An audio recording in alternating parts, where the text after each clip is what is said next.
காலமே காலமே என்னை எங்கு கொண்டு போகிறாய்? மன்னவன் சாகிறான், கைகள் கட்டி பார்க்கிறாய். வாழ்க்கையின் காரணம் என்னை விட்டு போகுதோ? வீதியில் வீரவான் தீப்பிடித்து வேகுதோ? திரும்பி வா, எழுந்து வா, திரும்பி வா, எழுந்து வா, எழுந்து வா. குறிப்பாக அண்மை காலமாக அரசியல் தலைவர்களுக்கு பாதுகாப்பு இல்லை.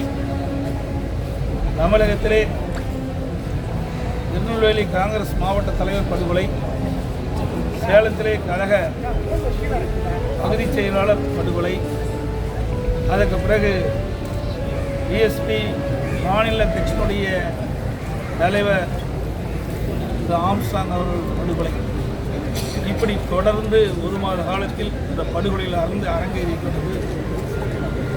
அரசியல் கட்சி தலைவர்களுக்கும் பாதுகாப்பு இல்லை, பொதுமக்களுக்கும் பாதுகாப்பு இல்லை, பெண்களுக்கும் பாதுகாப்பு இல்லை.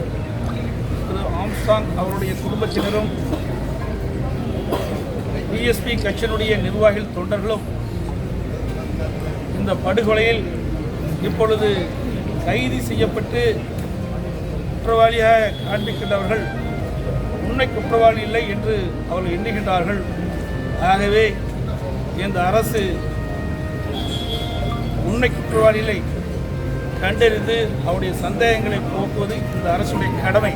காவல்துறை வந்து விசாரணை வளையத்தில் பல பேர்த்த சேர்த்திருக்கிறாங்க.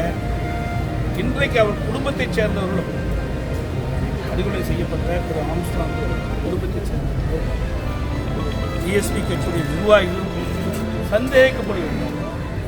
அவருக்கு எந்த இடத்திலும் யாருடைய பிரச்சனை இல்லை என்ற ஒரு சூழ்நிலையை தெரிவிக்கிறார்கள்.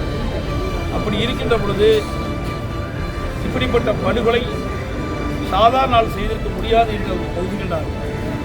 ஆகவேதான் அவருடைய சந்தேகத்தை போக்கின்ற விதமாக இந்த வழக்கு நடுநிலையோடு நடைபெற வேண்டும் என்றால் இந்த வழக்கை சிபிஐயிடம் ஒப்படைக்கப்பட்டால்தான் உண்மை குற்றவாளிகள் கண்டுபிடிக்க முடியும்.